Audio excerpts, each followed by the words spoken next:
in captivity. It is a really sad one.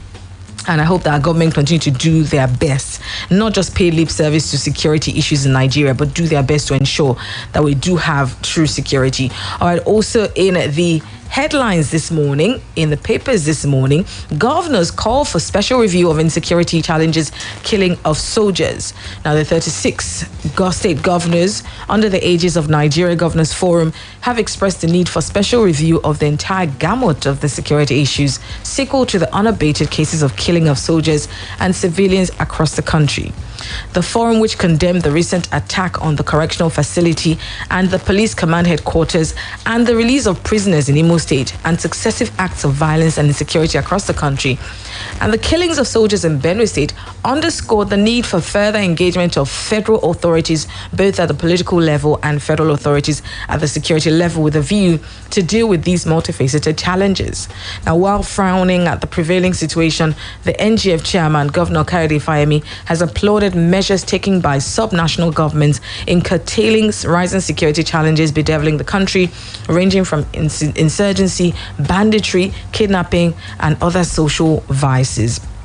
Governor Fayemi of Ekiti State, for example, stated that at the post-NGF monthly meeting held at the banquet hall in Abuja, while giving an update, he said the meeting basically reviewed a whole variety of issues on security on the economy. I'm sure you are waiting for it. Executive Order 10 and associated matters. The forum has resolved on a number of issues to take forward, both with the committee responsible for legislative and judicial autonomy, of which we have members that have been representing us. Now, on security issues, members are particularly worried following what happened in Imo State, the attack on the correctional facility and the police command headquarters at the release of prisoners and successive acts of violence and insecurity across the country, and the killing of soldiers in Benue as well. He continues and he says the forum has expressed its worry that it's time for us to revisit comprehensively the nature and depth of this security crisis, which would have gotten worse if states had not been taking the actions they've been taking individually and collectively. It is the steps taken at the state level that have managed to reduce the depth and the enormity of the security challenges. Well, they must do more. Obviously, in this meeting, they must strategize on how there's a lot more to be done. Because we keep calling it all sorts of names, banditry, kidnapping, but at the end of the day, they're all terrorists. They're all terrorizing the nation, terrorizing the states, and it's now beyond. It's happening in the north. It's happening in Imo State. It's happening here in Oyo State. It's happening all across, and we must definitely do more, because now we know that no one is being spared with regards, this acts of terrorism, and we must keep our fingers crossed that, after this meeting, that firm steps will definitely be taken. Also in the papers this morning now, let's take more headlines from the Tribune newspaper. Of course, let's take COVID-19 updates. Nigeria recorded 80 new COVID-19 infections.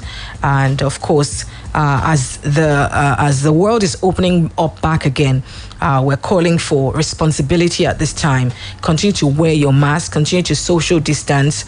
And of course, the vaccine is out. That's another subject where obviously people are saying there's a 4% risk of blood clot.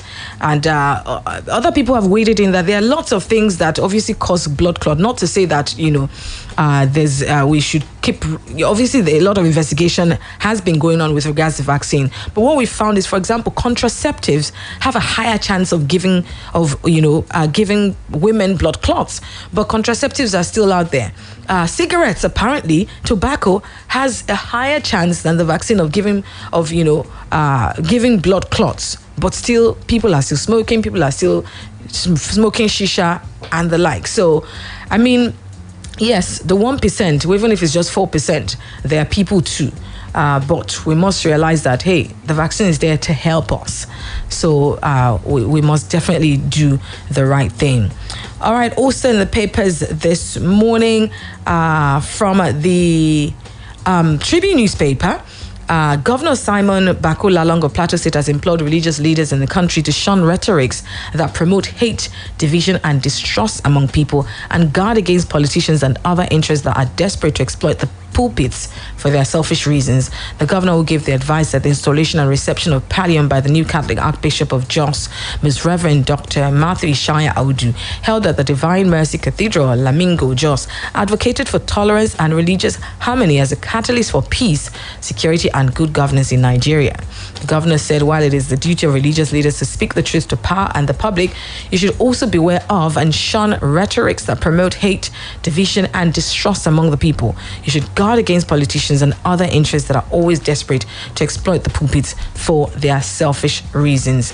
All right, let's go back to the headlines real quickly. Also in the Tribune newspaper this morning, President Buhari returns from the UK from medical trip, and of course, a lot of people obviously have something to say about this too, and social media. And if you want to text in and share your thoughts and contributions, we would love to hear it. President Muhammadu Buhari has returned to Abuja after a 16-day trip to the United Kingdom for a medical checkup. The president, who left Nigeria on Tuesday, March 30, touched down at the Nnamdi Azikiwe International Airport, Abuja, at about 4:45 p.m. on Thursday.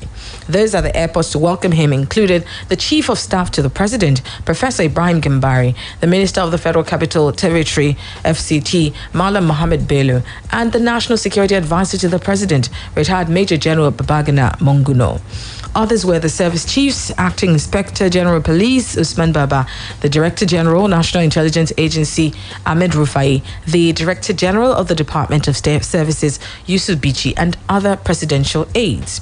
Former President of Nigeria, Dr. Goodluck Ebele Jonathan, has opined that Nigeria is where it is today because of leadership of family and friends, acquaintances, rather than ability and capability to deliver. Also, in the papers this morning. All right, so let us know what your thoughts are on that one. The president is back. Has his absence had any effect to the country or to the economy? Let us know in your text. You can text me or tweet at Splash FM 1055, or you can text to the number 08056998678. 08056998678. Let us know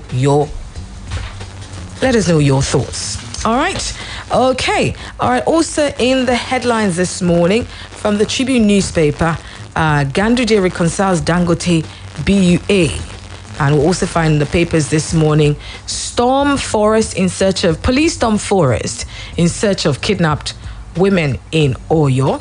Operatives in Oyo State Police Command on Wednesday again stormed the forest at Onikpe community in Ibadan, on Ijebu-Ode Road in search of the victims abducted by gunmen on Monday. The search, led by the Assistant Commissioner of Police Operations, Benga Ojo, involved operatives from Idianyore Division, Anti-Kidnapping Squad, Monitoring Unit, Police Mobile Force, Skynet Swift Response Squad, POFADA, other tactical teams, local hunters, and vigilantes. They're also with journalists to hunt for the kidnappers. The combing of the bush, which started about 9 a.m., was paused at about 4:30 p.m. Saw the operatives in the deep bush at Unigambari to link other places where the abductors were tracked to. In the course of the search, two herdsmen noticed Afar quickly made a strange sound to the cows they were staying with, putting the animals in a race and the herdsmen disappearing with them. Also on a return journey, a Fulani man was noticed swiftly disappearing into the bush as soon as he noticed police operatives. Though he was pursued, his deft moves in the thick bush made his arrest difficult, with the police cautious of any shooting. Speaking with journalists while other operatives remained in the bush, the Assistant Commissioner of Police Operations opened up on the recent cases of abduction in the Axis. ACP Uju stated that in the course of investigation, it was discovered that the abducted victims were usually whisked into nearby bushes. He said, as part of security measures put in place by the command, we have deployed several patrol vehicles along the road to check the activities of these hoodlums. We have also mobilized so many patrol teams, the tactical teams of the command, members of the vigilante group, and local hunters to comb the bush. Saying that journalists who were part of the day's operations could see how wide and extended the bush search was, to the point that the operatives got to the border between Oyo and Ogun states. Ojo assured that the command was undeterred by not having any of the hoodlums arrested yet. He He stated further that the command will continue to chase them until they will be out of the state. He says, we have started and will continue to ensure that the victims are rescued. All right, so let's keep our prayers out for the victims, and of course, that our government can definitely do something definitive towards eradicating this issue of abduction and kidnapping. All right, well, thank you very much for participating and for listening today to the headlines. Like I said, the morning gang will be here at 8 o'clock. Morning gang will be here by 8. Sorry, I was distracted by a tweet. All right, Bukasumi says, Ronke Giwa Onafuwa, you made mention of social distance. That protocol has been broken.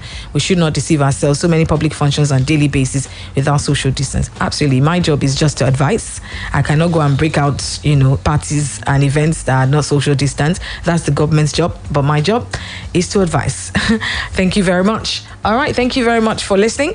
At 7:30, Sports Bank will be on.